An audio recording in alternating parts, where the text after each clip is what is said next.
Hi guys, today I'm going to be doing a video on Gerber Strongarm. So this is the blade which I'm carrying and I'm going to be telling you about this. So watch till the end and just see what I've got for you. So guys, this is a blade which is from Gerber. The model is called Strongarm. It's a very profound, very popular, very famous brand in the USA.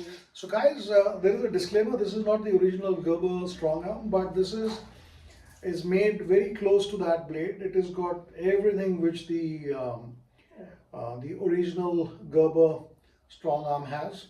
This weighs, I think it's about 230 grams is the weight of this knife. The blade length is about, I think, four and a half inches, and the total length is approximately nine inches and a little more than that. So it's got the rubber grip here, which is they call it the diamond design serrations on the rubber, which give it a nice grip so that even when your hands are wet, or let us say in a survival sort of a situation, or during a combat scenario, especially for the military, the armed forces, when they are in a combat mission and there's blood on the hands or on the butt or on the grip, it won't slip and it stays nice and strong. It has got a pummel also here to break things, to for a impact weapon deployment also from this side. The As I told you, it weighs about 230 grams, so it's quite heavy.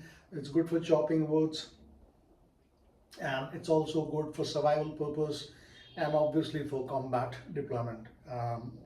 It's nice, and I'll show you once I take it out in the wilderness as to how this knife was actually made applicable.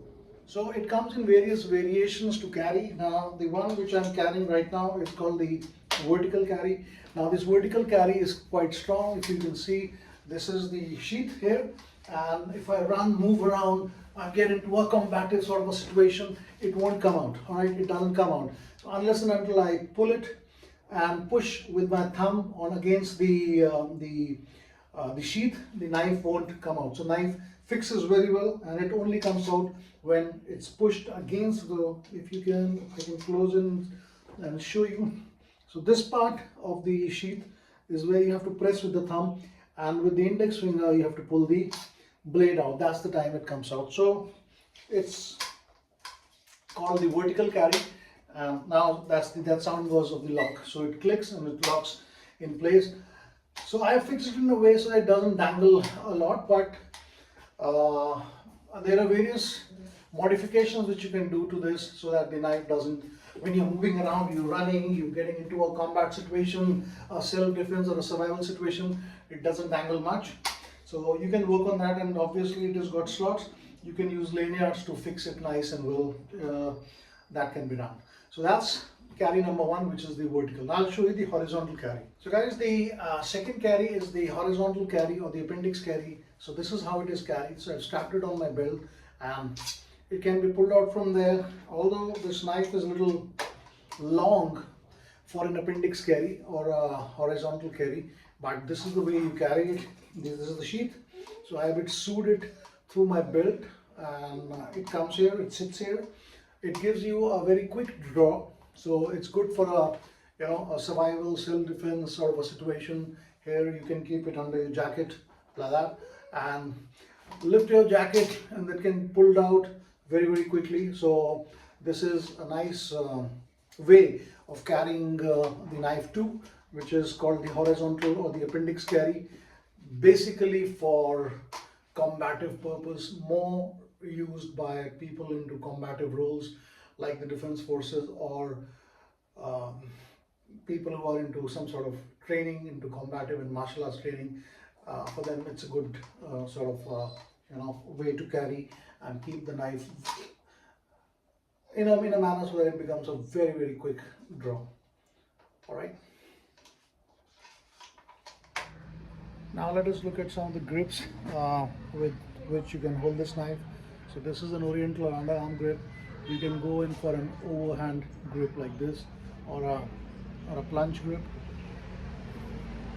people who are aware of Kali knife fighting, it might be used here in this manner also, but I wouldn't recommend. I think this is the most sturdy grip, the combat friendly grip, which was used mainly by the by the defense forces, by the military in combat role. And this is also a grip which gives you range, but it's not as strong as the overhand grip. So guys, this is an old piece of wood which is lying in the house, and I'm going to show you how the knife performs in this. So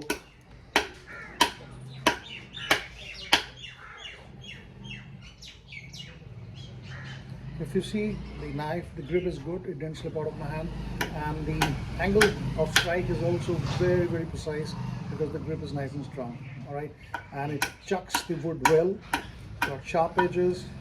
Even after chucking it for a while, if you see the blade, nothing has happened to the blade and it's still sharp. All right, this is a full tank with a pommel here.